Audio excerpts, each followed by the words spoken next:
Welcome to the Fellowship of the Script, the podcast where we dive deep into the craft, struggles, and stories of filmmaking. I'm your host, Eric Bowder. I'm your other host, Ben Escobar. Whether you're just starting out or you've been in the industry for years, this is the place for real talk about the art and business of film. Ben, you want to tell them what we're talking about today?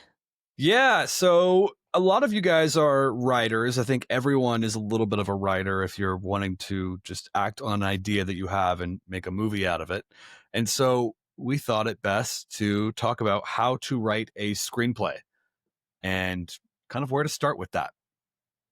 Can be daunting. So we're going to kind of break down the basics of it. And any of these things we talk about today, we can probably do a whole episode on. So if you have more questions, don't worry. Let us know in the comments if you want us to elaborate on anything in a future episode.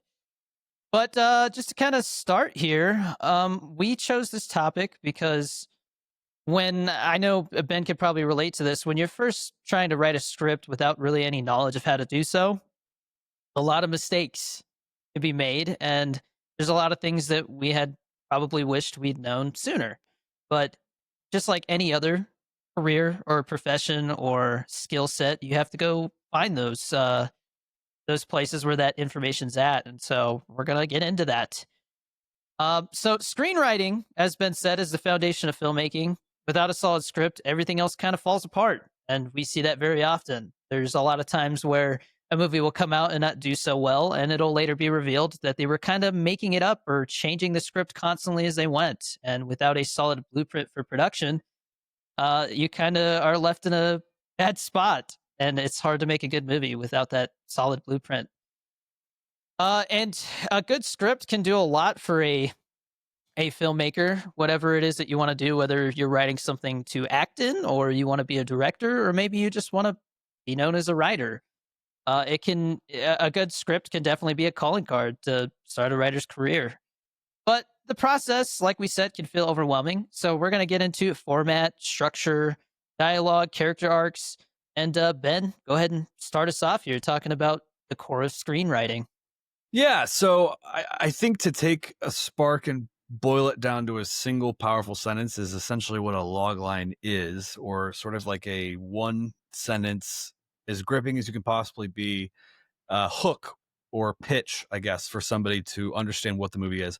A log line, if you don't know it, in practical terms, is something like you're scrolling on Netflix or some sort of digital streamer, and it's that little caption that is right next to the title of the movie that either says this won some Emmys or something, or just what the movie's about. It's the thing you're going to see right under the runtime, the genre, the cast, director, and it typically goes with a start, like if you remember, like in science class, they would say like a hypothesis has to start with like an if then because. This sort of is a when blank happens with blank, or like when some kind of situation occurs, character or something that is the affected party must do blank in order to blank. And so you're establishing stakes, you're establishing unexpected elements that are going to be throughout the story, and it should always be immediately starting with you asking questions where it's like, oh, what's going to happen next, and guessing so hard that you click, and that you buy the movie ticket, or that you make the movie, or that you finance the movie, or that you convince yourself to write the screenplay and answer this very powerful question and this dilemma. Yeah, so for example, the log line for Jaws listed on IMDb, which I'm sure everybody's familiar with Jaws. If not, stop this podcast, go watch it, and then come back, or watch Jaws after this podcast. So the log line for Jaws is: when a massive killer shark unleashes chaos on a beach community off Long Island, it's up to the local police chief, a marine biologist, and an old seafarer to hunt the beast down. So as you can see, it's not giving the whole plot away. It's just giving enough so that you know kind of the setting, what the dilemma is, and then who these main characters are that are going to go on this journey. We will get into, we can get into log lines more in a future episode because there is kind of, like Ben said, a bit of a science to cracking that and making sure it has everything you need in order for somebody to look at your log line and say, yeah, that sounds like somebody really put some thought into it. I want to read the screenplay.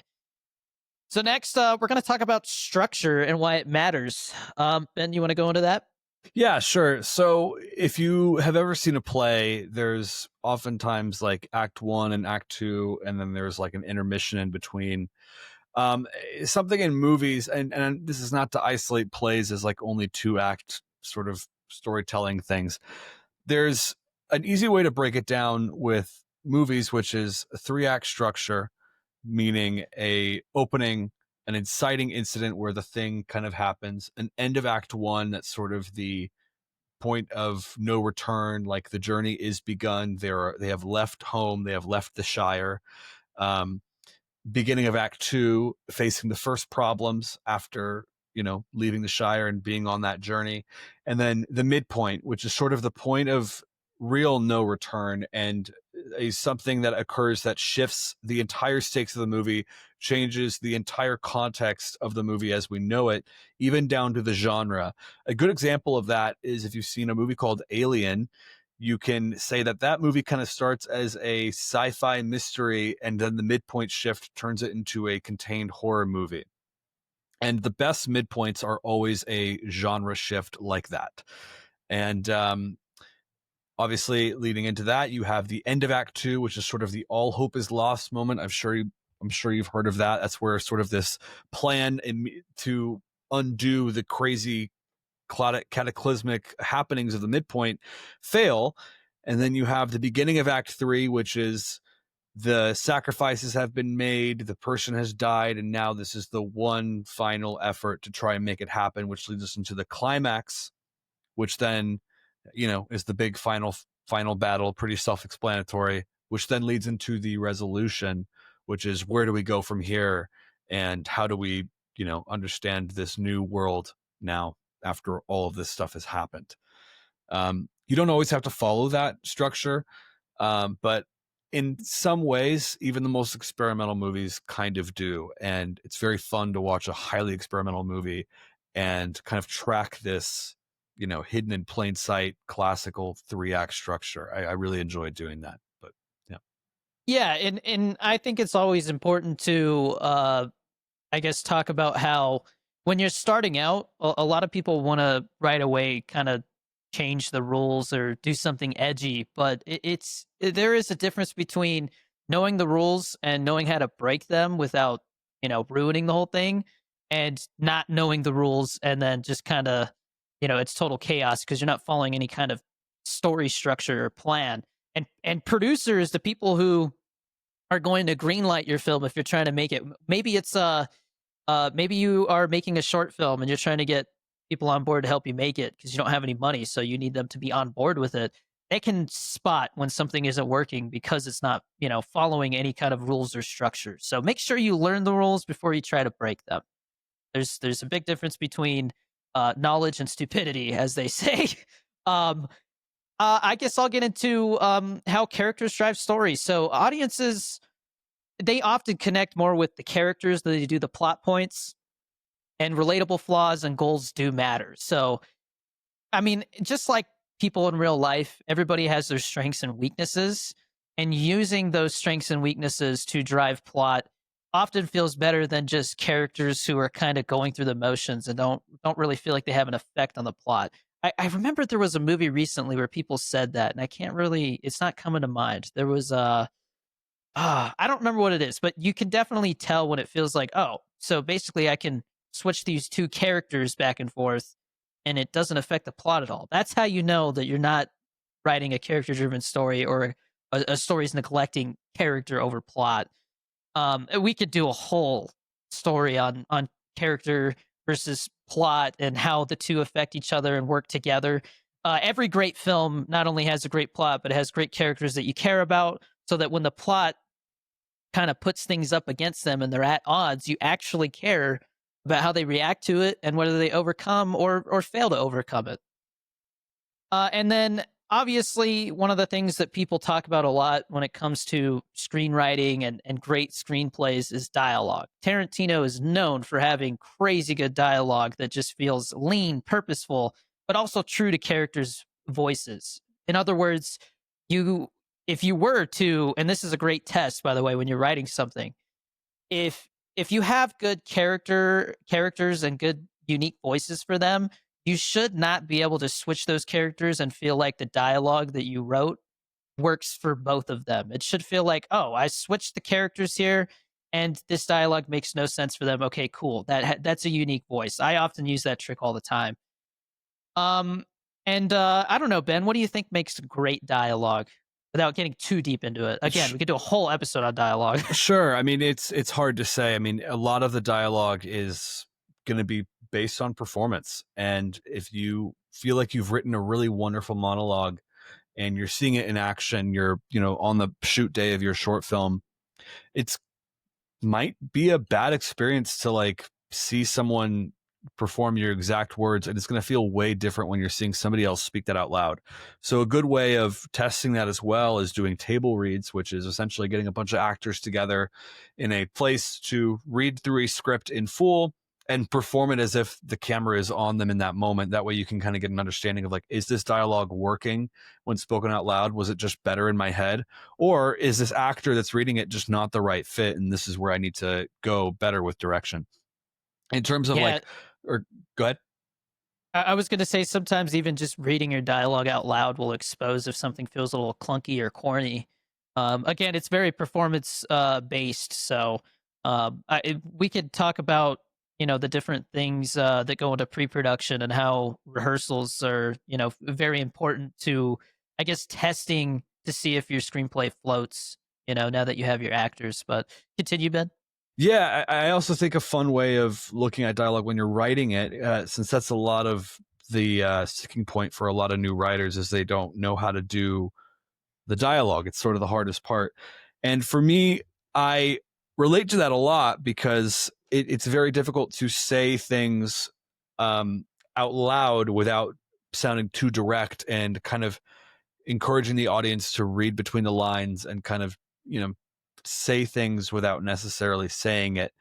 But for me, when I'm writing, and Derek knows this too, it's like an improv game for me where I'm able to like put myself in the shoes and the headspace of another character and allow myself to, be comfortably weird, I guess, or whatever their vibe is. If they're not a weird character, they're more stern and sad, then like be sad and let myself get there and improvise your way through that and try to just match as much empathy as you possibly can that drove you into writing that character and shaping them in the first place. Because at the end of the day, like their words are just going to be your words, and it's going to be another version of yourself kind of speaking out loud through that character. So it's just a matter of tapping into that version of yourself, not like in a schizophrenic kind of way, but just in a very like, emotionally available kind of way. And I think you'll come out with really good dialogue. Yeah, there's all kinds of tips and tricks that I think Ben and I have learned from different resources that we'll talk about later when we get into where to find the formatting that we talk about so much when we refer to screenwriting. A big word that you're going to hear a lot when it comes to dialogue is subtext. One thing I like to do often when I write is have characters misunderstand each other. So, for example, if somebody says, "What do you want to get for lunch?" Somebody goes, "Oh, what? You're hungry?" "Oh, no, I was just planning for later." See, a character thought the other one was hungry, and in real life, that's what happens. People misunderstand all the time. So that's one thing to keep in mind. If your characters feel like they're saying things very on the nose and very blatantly, that's what we often refer to as boring dialogue. There's no subtext or anything underneath it to pull you in and care for these characters. It feels like anybody could play them. Um, and to get into subtext, theme, and subtext, the why behind your story. What are you really trying to say with your story? Ben and I just saw Lurker. He saw it for a second time. I saw it for the first time, and it really stuck with me because I felt like it was trying to say something. It left me thinking.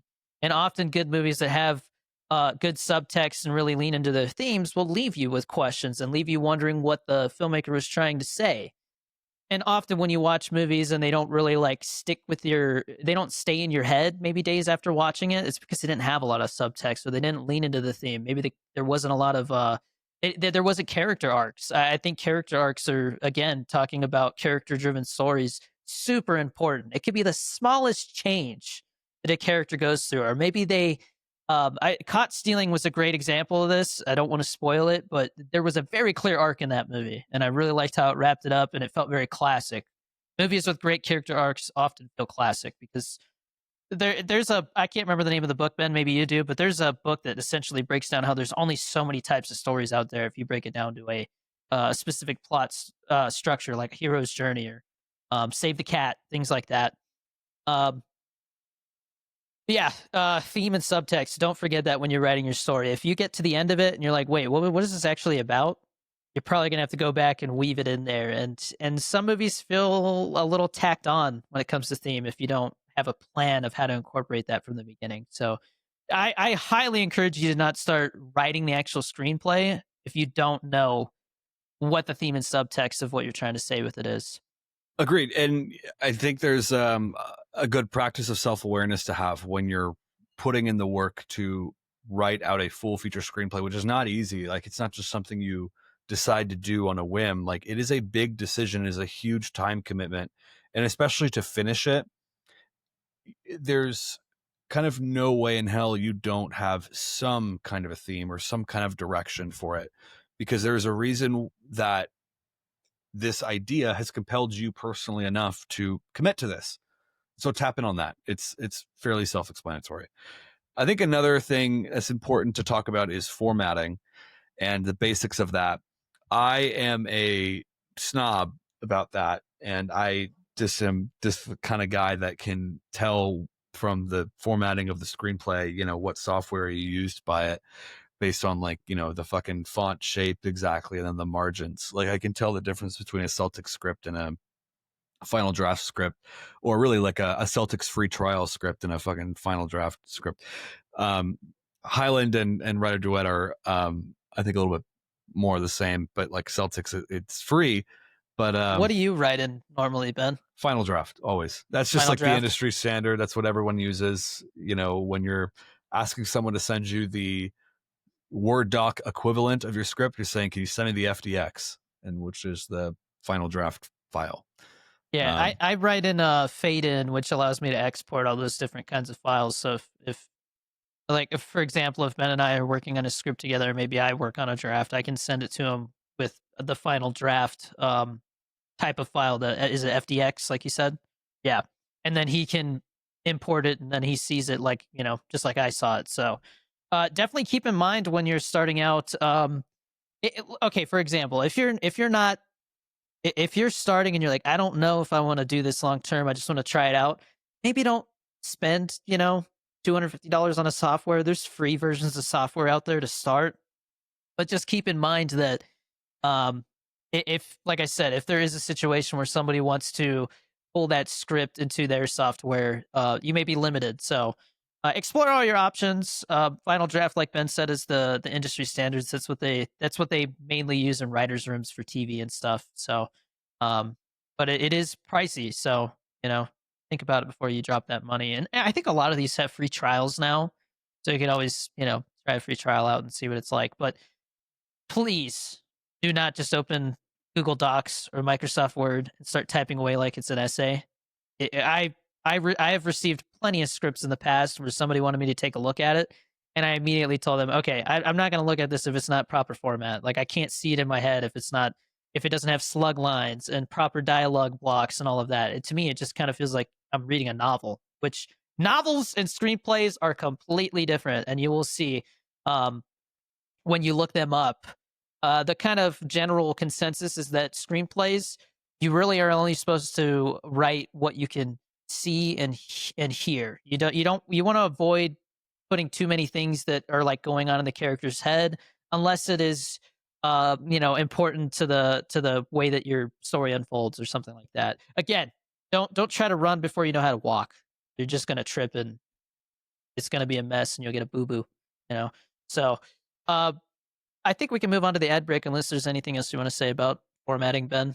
No, I think it's something that's kind of subject to everyone's taste, what kind of like software you want to use. But I think Final Draft is what they always say is the industry standard, and it's just an easy thing to use offline. There's no internet connection. It is a kind of a hefty fee of like 150 to like 200 or something like that. But And there are I think you do have to pay for upgrades with Final Draft, right? you do, but the upgrades are cheaper. Yeah. So it's like if you buy it once, then your next upgrade is going to be like 70 to $90. I mean, but I think inflation, that's why I ended up using Fade In, is because it was like a one-time fee kind of thing. But yeah. eventually, if I ever do end up working on a TV show, which is very possible, I will end up getting Final Draft. So there's not really any, way around it. Yeah. So, yeah.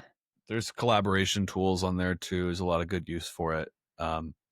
Hey, Ben it'd and I be are kind of using nice if they sponsored us. Sorry, go on. that would be nice. Maybe down the road.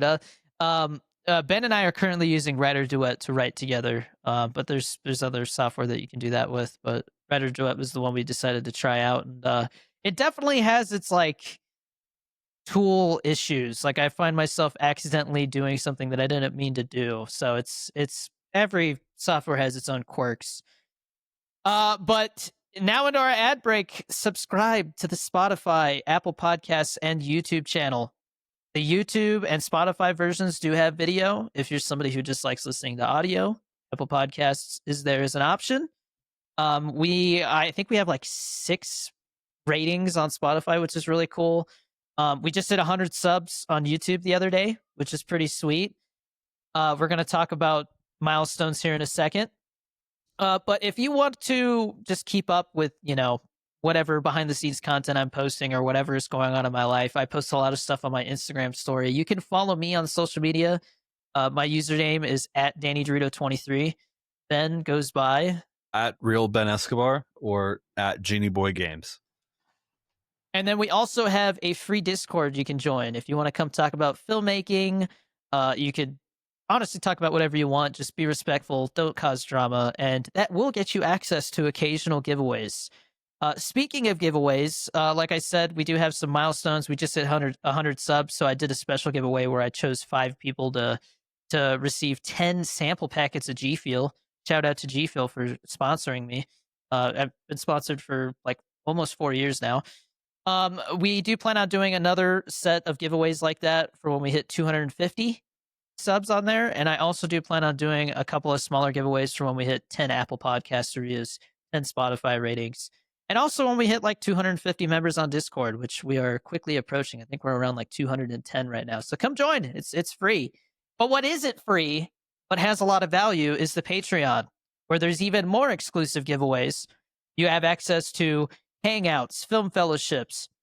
We're about to do a Q&A episode, and people who pay $3 or more a month, they get to ask a question, which we're going to answer right on the show in this next episode. Next episode is going to be a Q&A one, which we do monthly. There's access to producer credits. You actually can subscribe for a year and get 15% off. So, for example, if you wanted to do the dollar, where you get access to the secret Discord giveaways that are separate from the ones everybody else has access to. Like this month, I'm giving away a copy of Jaws on 4K, which is pretty sweet. Um, that's $1. So if you did, the annual version of that, you save a couple bucks, which is sweet, and that also gets you access to the Hangout every month. So lots of value there, anywhere from $1 to $100, and we have somebody subscribed to every tier. So definitely go explore those benefits. And last, to wrap up our ad break, get some G Fuel. As a filmmaker, Ben and I both experience very long nights, whether it's long writing sessions, getting ready for a shoot, or I don't know, all these other things we do as filmmakers. It's always a lot of hours. Maybe you're like Ben, you're designing a video game. There's really no way around that daily grind, and those there are going to be late nights as a filmmaker. So use some G Fuel to get you through it. Actually, just finished a can of Tetris Blast. It's my last can. A little sad, but using G Fuel code Danny D will get you 20% off at gfuel.com. The most common form of buying G Fuel is the 40 serving tubs, and so with the 20% off, you're spending like think it's like 65 cents a serving or something like that. Way cheaper than buying canned energy drinks at the store. I've been getting G Fuel cans at Dollar Tree right now, so they are a little cheaper if you can find them. But they are constantly coming out with new flavors. They just dropped a new formula, and it's awesome. No chalkiness like the other powdered energy drinks that are on the market. G Fuel's out here changing the game. So get you some G Fuel. You could literally like throw a dart back there and hit a great flavor. There's something for everyone. So shout out to G Fuel for continuing to be a good partner here. They will come up a lot. Now back into the whole topic at hand. We're going to talk about breaking into screenwriting. Ben, you want to start us off? Yeah. So the easiest way to put it is just write as much as you possibly can and try to learn something new from every single script that you write, just as you would for every single film that you're directing as a director. But the good thing about screenplays that I really wish I knew growing up was like it's free technically. Like, yeah, you're paying for the software or whatever, but like it's a talent that you should know as early as you possibly can. If you like know you're committed to life to be a filmmaker, I'm talking like middle school, high school, I would have killed to know how to write a screenplay with the right format at the time, and like had access to like reading screenplays. I feel like I would have been so far ahead. And I, no regrets with when I did learn it. It was freshman year of film school, which is when I was 18. But like I would be writing prose and short stories in these like lined notebook paper in classes. And I always kind of hope like, God, I wish I could turn this into a movie. And if I knew how to like do a screenplay format at that time, I'd have been so much better and ahead of the game for like having writing samples that you can actually use to show for a manager or production company or like something that's sellable. um, but the best thing you could do is read things as much as you possibly can. You gotta read things that like just we've talked about it before, where it's like find your favorite movies, read the scripts from your favorite movies, and understand those styles. But not always those styles are like the right ones to do. It's also important to read pop mainstream scripts, which we can kind of get into and like when we talk about like festivals and competitions and all that. But first thing of going about it is once you crack the formatting thing, which isn't that hard to be honest, like read a book. I read The Hollywood Standard, which is a book that my professor also wrote, but it was very good and it was perfect. It was drilled into me about proper formatting and it never left, down to the casing, down to the spacing and all that. And it's Final Draft is, and all those, all those softwares it's very easy to start there. Oh, one last thing. People can tell when your format is off. And if you submit a script and you show someone that your fucking script is written in Google Docs, that's like the worst thing you could ever possibly do. And it's very frustrating. It's like nails on a chalkboard and it just is very unprofessional. So never do something outside of the format, and don't even try to fake it in Google Docs. You either write it in the software or you didn't. But yeah. Yeah, I myself used the Screenwriter's Bible. That was what taught me how to write. That's kind of like a workbook that walks you through the whole process, and it kind of gives you a way of developing from an idea to a finished screenplay and even pitching it and stuff. So highly recommend that one. It's on Amazon. Um, but I will say that a lot of the stuff that was in that, it was like cool. I don't think I'll use these specific processes for every screenplay I write, but again, you kind of have to learn how to walk before you run. So I recommend picking up one of these books. They're a huge help. It's 2025. I'm sure if you're really struggling here, maybe you just are, on rock, you hit rock bottom, you're broke, you can't spend money on a book. The internet is a a great way of finding PDFs and stuff of these books that you were talking about. I also recommend checking out Script Slug. They have a lot of the screenplays that we talk about and reference on this show. You can find the screenplays for all the movies that you love. Again, I recommend taking a screenplay for a movie you love. Let's say you love Jurassic Park. Take that screenplay, sit down. I recommend reading it first. I think it's always cool to read it first and then go watch it, but follow it along, and see how it kind of translated from script to screen. And you will often find, I read the script for The Thing recently because I got a poster of it right there. It's my favorite movie of all time. And I was really surprised to find out that like almost like a third of it is not in the movie. They decided to like go with a less is more approach, and I think that's why the movie works so well. So there's lots of things to keep in mind when it comes to sitting down and reading these screenplays and kind of there's a lot to learn from it, I guess is what I'm saying. If you're like not really sure if you want to dive into writing first, I highly recommend starting with reading screenplays. There's a bunch of websites out there, and Studio Binder is another resource that I've used a lot to learn about different processes of film. They have a bunch of stuff on screenwriting, so that'll be helpful. But if you, as a filmmaker, if you take your career seriously, you're going to be going to a lot of festivals and maybe even seeing some of these competitions. The Austin Film Festival is one that I've strived to get a project into, or I might submit a screenplay to at some point in the near future. There's Slam Dance. What is this, Nicole? Is that like a writing specific kind Nicole of thing? is, yeah, it's sort of the Oscars or the Academy's screenwriting um, contest. It's Okay. heralded as like the highest profile one, and like if you even, but it's also the hardest one. So if you get so much as like quarter finalists in that, you'll already have people reaching out to you and stuff, and they really narrow it down. It's hard, but it's very prestigious. Yeah, they say these festivals and competitions can literally launch careers, but they're not the only way. So you want to make sure that you're exploring all avenues, and don't like write one screenplay and just keep trying to perfect it and work on it forever. And thinking that entering it into all these things is going to have you get your big break. You should always be working on new stuff. And if you ever get into the position where somebody's like, "Hey, I read your script, I loved it, but it's not really a good fit for our production company or our studio. What else do you have?"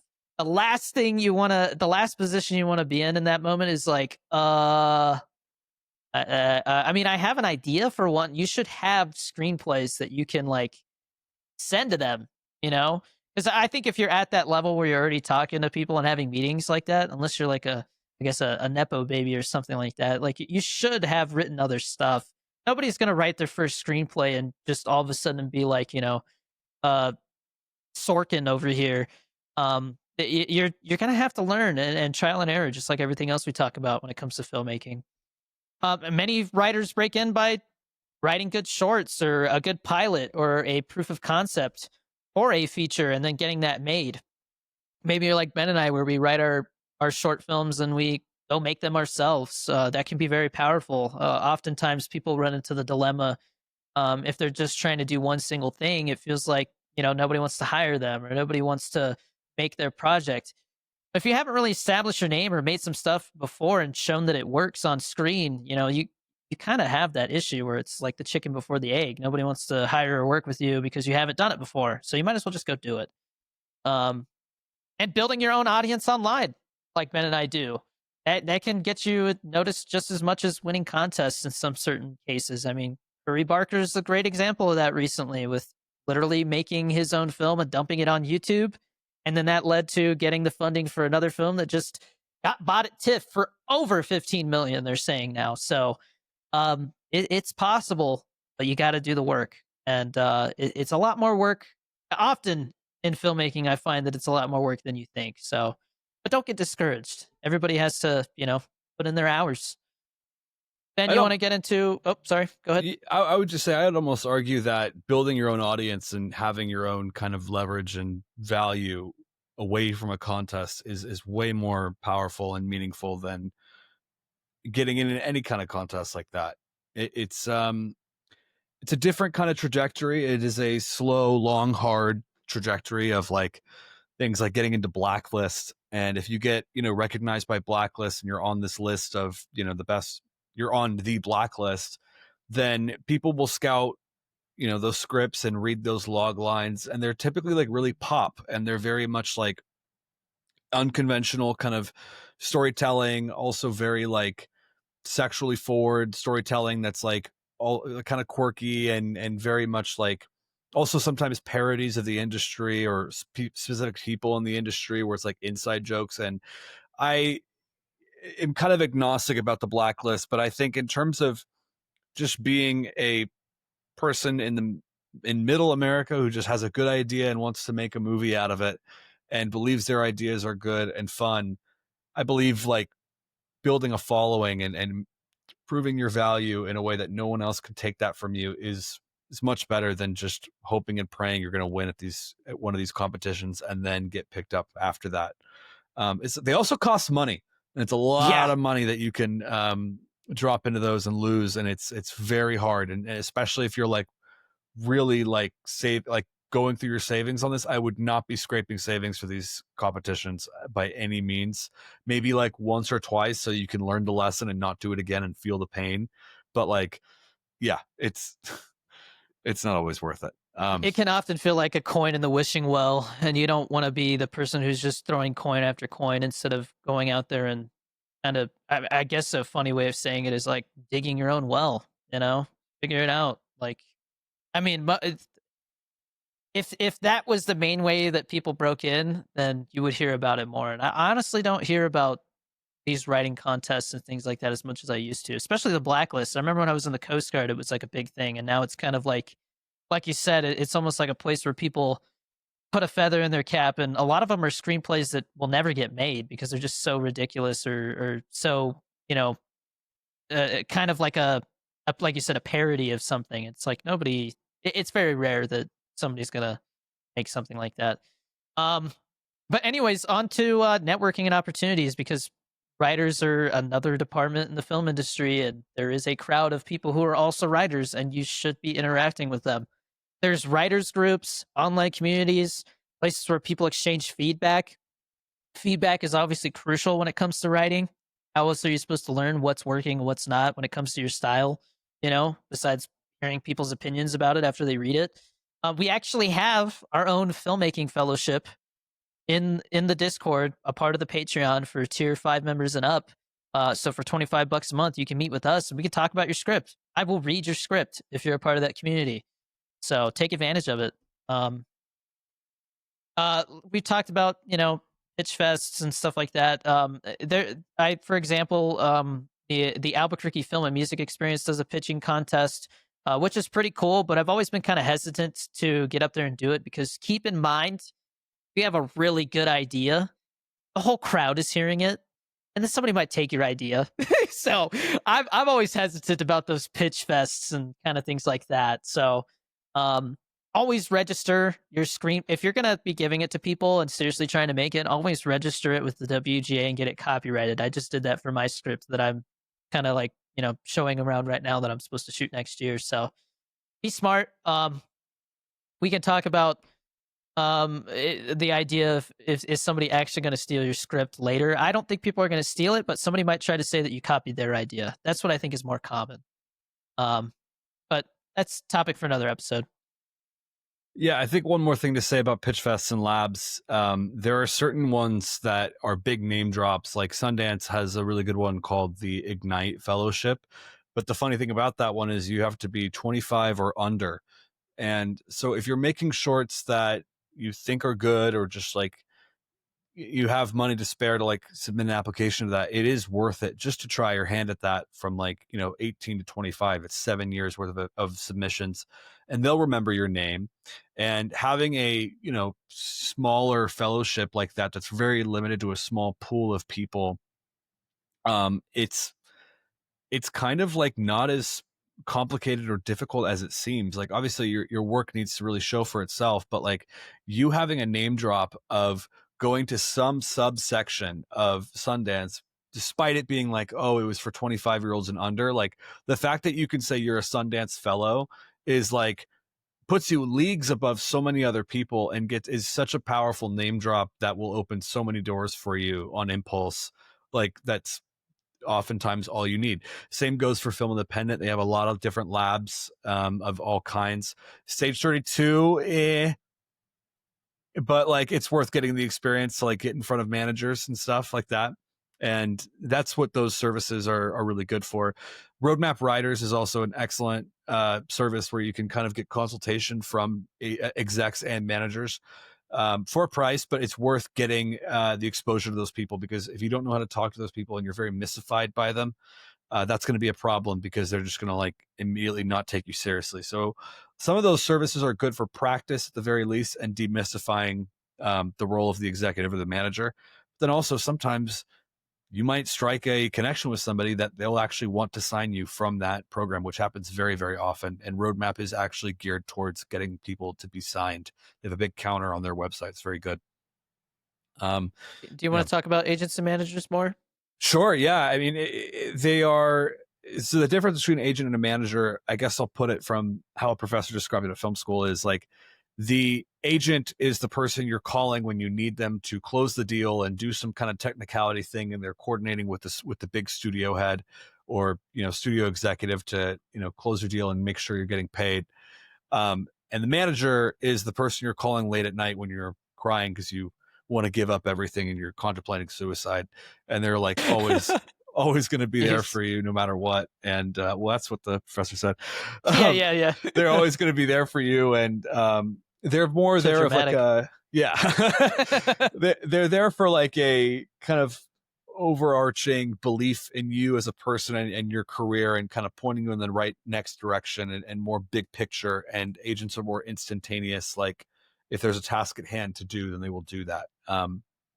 It's important to have both, but the steps they usually go is you get a manager first, which you need someone to believe in you, and then they will typically be your referral to get an agent, unless you are like partnering with some high level writer via nepotism or friendship or something like that, and you're just skipping the line and you need a deal closed right away. Then you'll get an agent, and then you'll probably work backwards and get a manager. But more often than not, it's manager then agent.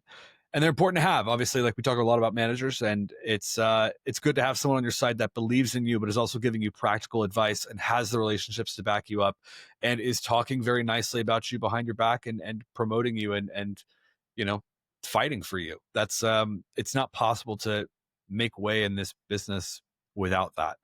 And you know, some of the things we talked about earlier, that's how you get those people, those labs, those contests, all that. Yeah, and just to kind of touch on something Ben said in a previous episode, if you're starting out and you're like, I'm talking to all these agents and managers, why aren't any of them signing me? It's often when it comes to writing managers and agents, they're the ones who come to you. Um, but you gotta do something that's noteworthy for them to do that. So don't worry about agents and managers when you're starting out. Don't chase after them too early. But referrals are still huge. So directors, producers, and execs often hire writers that they've heard good things about. So just put out good work, continually hone your craft. If you start to get comfortable, like people will notice. So definitely always be seeking, feedback, working on something. And I think it's really important to remember that a screenplay is never going to be perfect. And even if you do get it perfect, it's probably going to change when it gets translated to screen. So don't get too like bent out of shape about every specific line and sentence and stuff like that. For example, I find myself working on the dialogue up until we shoot, and then it often changes a little bit when we're on set. So you got to know when to like when the what's the phrase I'm looking for here? The return on investment starts to dwindle a little bit. You're kind of like just spinning your wheels. Maybe it's time to set it aside and work on something else. I often go back to other scripts after a while. Um, yeah. So I mean, I've actually been hired, or sorry, I've been offered writing gigs before, where I most of them I turned down because it's like somebody's looking for kind of like a life raft, which you don't always want to be the person doing that. I mean, it can work in your favor, but you got to ask yourself if the juice is worth the squeeze. I guess I'm not Yep. going to get into specifics, obviously, but word of mouth will carry. If you are known for writing good scripts, then you never know. Somebody might all of a sudden be like, "Hey, I got a screenplay and it needs to be unfucked. Do you think you can do that?" And maybe you can, maybe you can't. A lot goes into making that decision, but it all just comes back to putting out good work. And I mean, Ben, like we've talked about in previous episodes, the job that we're working on right now, this screenplay that we're working on together, like that comes from somebody seeing your past work, right? So yeah.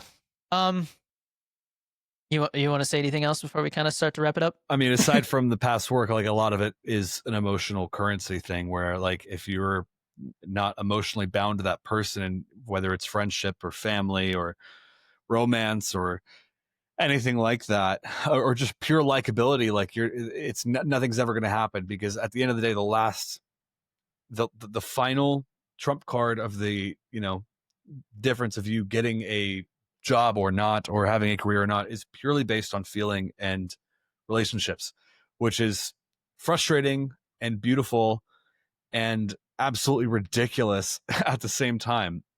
And I don't always agree with it, but that's the life that we're living, and hopefully one day there'll be a way out of that. Um, but yeah, that's about all I Yeah. have to say about that. I think it's, I mean, just like any other career field where you're sitting there, you can sit there and cry and complain about why isn't anything working out for me? Why isn't anybody, coming to me and going, I want to make your screenplay? The only thing that you have control over is the quality of work you put out. And so I always harp back on that. And that's a great segue into, if you're thinking about being a writer or you're starting out as a writer, I always recommend start out with writing a scene and then maybe even like get a couple of actors and record it and see if it translates.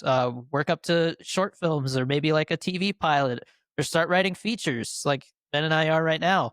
Or Ben's got pilots and stuff too. I've written a pilot before. Um, but you got to ask yourself at the end of the day, do you love writing or you just love the idea of being a writer? It's often romanticized, but it is work just like anything else. And I think if you're an actor, I mean, it's pretty common nowadays for actors to write scripts so that they can play a character they've always wanted to play. Maybe they're trying to get out of the box that they've been kind of put into as an actor.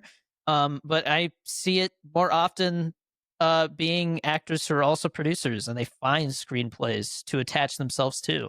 But let's say you're somebody who wants to be a director, and so you have to write some stuff for you to direct. But then now you start getting hired as a director, which that's a great situation to be in. You don't have to keep writing if it's not something you love doing. Find what you love doing and get to the point where your passion speaks for itself, and then hopefully you'll have the great problem of having to turn things down because there's so many choices and things coming at you because everybody wants to work with you, which again never happens unless you start putting out quality work. Um, Keep in mind that a lot of writing is rewriting. I find myself often vomiting out a first draft. And like I've said before, Jordan Peele says you look at it as shoveling sand into a sandbox so that you can build castles later. Can you handle feedback, rejection, endless drafts? Every job, every gig is different, but I think as a writer, it's important to protect your voice. Everybody has their own style. They might say, you should have written it this way, or maybe it should have done like this. Maybe you have a reason why you did it that way, but if you don't, you should definitely take that into account. Mhm. I love when I get feedback that challenges my perspective, and it can honestly improve your script. And then you can take that knowledge and that experience and make your other future scripts even better. It's always a learning experience, but you got to be willing to play the long game. Screenwriting is a very powerful tool in this industry, but it's not easy. But the one thing to keep in mind is that the stories that are worth telling are the ones that you can't not write. What are the stories that only you could tell? That is where I think people find their strength, and they break out. Which Ben and I are in that process right now. Where we're trying to create we're trying to get our voice out there, and we all started by sitting down and going, "How the hell do I write a screenplay?" I know. Um, and it's tough, man. But I love it. I do think that writing, if I had to give up anything else in the industry, I think I would pick writing as my main job. Yeah, Um, I agree. Personally, I mean, I love directing, but I think if I was a director who took other people's scripts and adapted those, I would always find myself wanting to change it. And so yeah, I think for me, writing my own screenplays and then directing those is probably what I gravitate towards the most. And then I can also act in them, which is always fun. Yeah. Some people I mean, acting is a really tough one. It would be interesting to hear your perspective on what it's like for actors, Ben. Because I definitely I take acting into account when I'm doing everything because I know what it's like to be in those shoes. But that's another episode. Um, Again, if there's anything that you want us to dive into more, let us know in the comments. We have literally like an endless amount of topics. We can do a whole episode on log lines or, you know, writing a short film specifically because that's very different than writing a feature length script. You know, it's definitely tougher to limit yourself to a page count. And or you know, I guess not an episode, but like I said, go read a book and then read a screenplay, and you'll see how hard it is and how different it is. But again, it's just all comes down to learning those rules, and formatting is something that the beautiful thing about formatting is once you learn how it works, you can bend those formatting rules to your favor and create something unique and really create a voice and a style. And um, yeah, it's really cool when somebody acknowledges that. They're like, "Hey, I really like you got a voice, you got a style." Ben and I tell each other that all the time.